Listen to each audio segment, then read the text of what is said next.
বন্ধুরা, এই মুহূর্তে বাংলা আবাস যোজনা সম্পর্কে সবচেয়ে বড় আপডেট সামনে আসছে, যেখানে বলা হচ্ছে আপনাদের মধ্যে যারা যারা এই প্রধানমন্ত্রী আবাস যোজনার 12 লক্ষ উপভোক্তার মধ্যে ছিলেন এবং এতদিনে তারা প্রথম কিস্তির 60,000 টাকা পেয়ে ঘর তৈরি করা শুরু করেছেন, তারা কিন্তু সকলেই এবার দ্বিতীয় কিস্তির টাকার জন্য অপেক্ষায় রয়েছেন। কারণ আপনারা ওই 60,000 টাকা যেটা পেয়েছিলেন, সেই টাকা দিয়ে আপনাদের পাকা বাড়ির প্রায় 50% কাজ শেষ করে ফেলেছেন এবং এতদিনে আপনাদের টাকাও শেষ হয়ে গেছে। তাই এরপর দ্বিতীয় কিস্তির টাকাটি না পেলে আপনারা পাকা বাড়ির বাকি অংশটা তৈরি করতে পারছেন না। তাই আপনাদের মনে একটাই প্রশ্ন যে এই দ্বিতীয় কিস্তির বাকি টাকাটা আপনাদের কবে দেবে সরকার? বন্ধুরা, বর্তমানে আপনাদের এই প্রশ্নের উত্তরে কনফার্ম একটি ডেট দিয়ে দিলেন মাননীয় মুখ্যমন্ত্রী মমতা বন্দ্যোপাধ্যায়।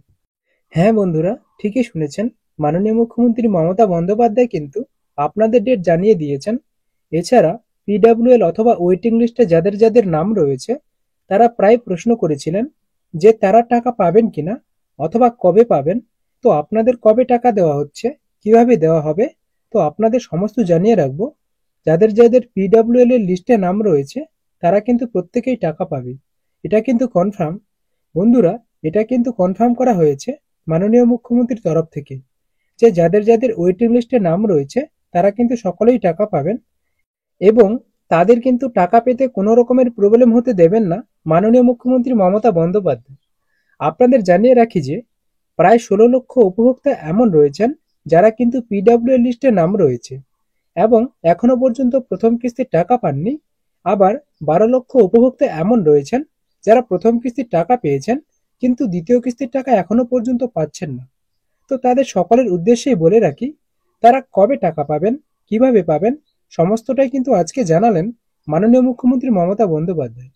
এবারে মুখ্যমন্ত্রীর মুখ থেকে আপনারা শুনে নিন যে তিনি কি আপডেট দিয়েছেন বাংলা আবাস যোজনা সম্পর্কে।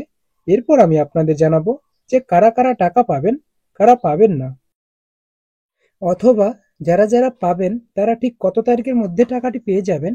এখন আমরা সরাসরি শুনবো যে সাংবাদিক সম্মেলনে আবাস যোজনা প্রকল্প বা প্রধানমন্ত্রী আবাস যোজনা প্রকল্প সম্পর্কে মাননীয় মুখ্যমন্ত্রী মমতা বন্দ্যোপাধ্যায় কি জানিয়েছেন এবং কবে আপনাদের টাকা দেওয়া হবে সেটা কিন্তু স্পষ্ট জানিয়ে দিয়েছেন মুখ্যমন্ত্রী। তাই অবশ্যই কিন্তু ভিডিওটি মন দিয়ে দেখবেন, শেষ পর্যন্ত দেখবেন এবং খুব মনোযোগ সহকারে এই ভিডিওটি যে কথাগুলি তিনি বলেছেন সমস্তটাই কিন্তু আপনারা মনোযোগ সহকারে শুনবেন।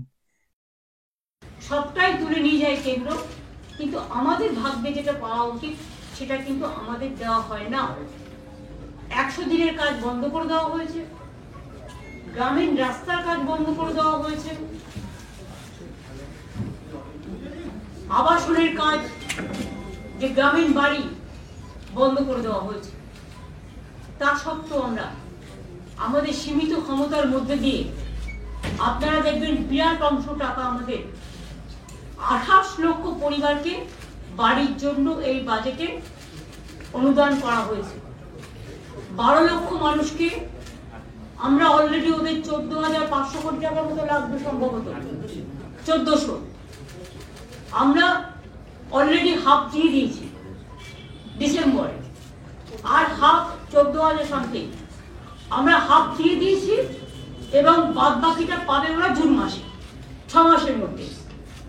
আর দ্বিতীয় যেটা 16 লক্ষ আজকে আবার নেওয়া হলো নতুন করে, যেটা আমরা 28 লক্ষ সার্ভে করেছিলাম, ফিল্ড সার্ভে, সেই 16 লক্ষ মানুষ যারা লিস্টে আছেন এখনো পাননি, তারা ডিসেম্বরের মধ্যে প্রথম কিস্তি পেয়ে যাবেন অর্ধেক এবং সেকেন্ড কিস্তি তাদের বাড়ি কমপ্লিট হবার আগেই আমরা দিয়ে দেবো।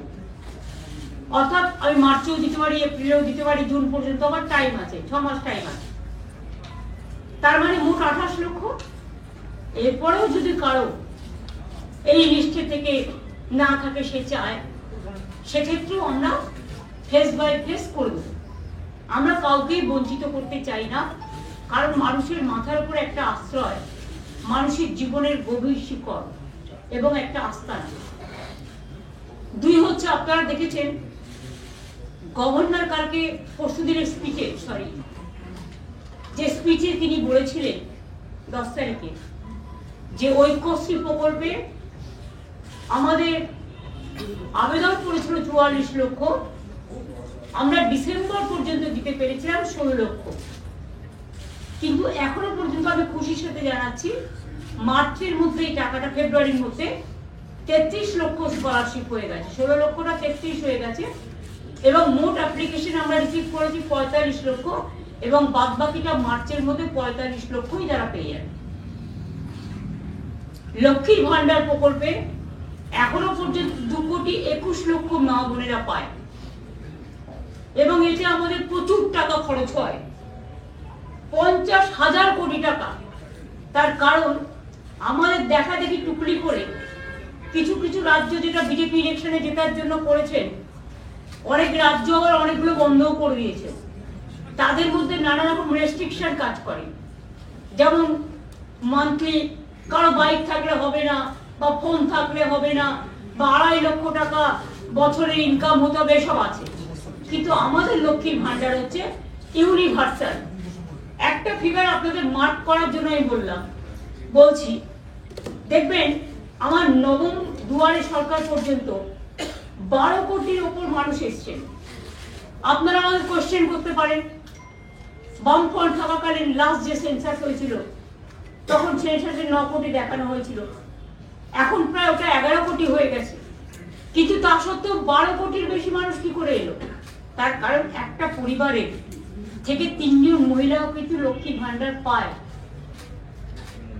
মনে রাখবেন, এটা ইউনিভার্সাল। একটা পরিবারে কেউ একজন কন্যাশ্রীও পাচ্ছে, লক্ষ্মীর ভান্ডারও পাচ্ছে, রূপশ্রীও পাচ্ছে, আবার যদি কেউ কিষাণ হয় কিষাণ ভাতাটাও পাচ্ছে। সুতরাং এরকম নানা রকম স্কিম আছে, মোট 94টা স্কিম আছে আমাদের জন্ম থেকে মৃত্যু পর্যন্ত, যেখানে কোনোটাই ছাড়া হয়নি। এবং আমরা 125% পর্যন্ত দিয়েছিলাম বামফ্রন্ট সরকার চলে যাওয়ার পর। তারপরে আমরা মার্চ করে দিয়েছি এখন নতুন, এটা 6 পে কমিশন অনুযায়ী, বেসিক পেটা 6 পে কমিশনের রেকমেন্ডেশন অনুযায়ী, অর্থাৎ সেন্ট্রালে যেটা পায় এটা কিন্তু আরো বেশি পায়। তার কারণ হচ্ছে পে কমিশন প্লাস ডিএ দুটো পায়। এইটাও আমরা নতুন করে 2024 সাল থেকে, এটা 2025-এর সবে ফেব্রুয়ারি মাস, আমরা এর মধ্যে 14% দিয়ে দিয়েছি, এবং আজকে আরো 4% দিয়ে দেওয়া হলো। এটা উপকৃত হবেন আমার সরকারি কর্মচারী থেকে শুরু করে অসরকারি কর্মচারী থেকে শুরু করে, মানে যারা বিভিন্ন কাজে আছে, শিক্ষক অশিক্ষক থেকে শুরু করে সবাই আর কি এর মধ্যে পাবেন আর কি। পেনশন হোল্ডার্স তাদের পক্ষ থেকেই এটার লাভ হবে।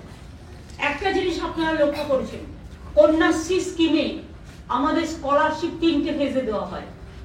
একটা হচ্ছে স্কুলে, দ্বিতীয় পর্যায়ে হচ্ছে স্কুলে আবার 18 বছরের মধ্যে বিয়ে না করলে আরো 25,000 টাকা পায় এক্সট্রা তার ব্যাংক অ্যাকাউন্টে। তো যেমনটা আপনারা শুনলেন, মাননীয় মুখ্যমন্ত্রী মমতা বন্দ্যোপাধ্যায় দুটো বিষয় স্পষ্ট করেছেন। প্রথমত, যারা বাংলা আবাস যোজনার 60,000 টাকা অলরেডি পেয়ে গেছেন, তাদের দ্বিতীয় কিস্তির টাকা কবে দেবে, তো সেটা তিনি বললেন যে তারা 6 মাসের মধ্যে এই টাকাটি পেয়ে যাবেন। অর্থাৎ প্রথম কিস্তির টাকা পাওয়ার থেকে শুরু করে 6 মাস, কিন্তু আপনাদেরকে গুনতে হবে, মানে জুন মাসের মধ্যে কিন্তু এই টাকা বেশিরভাগে আসতে চলেছে।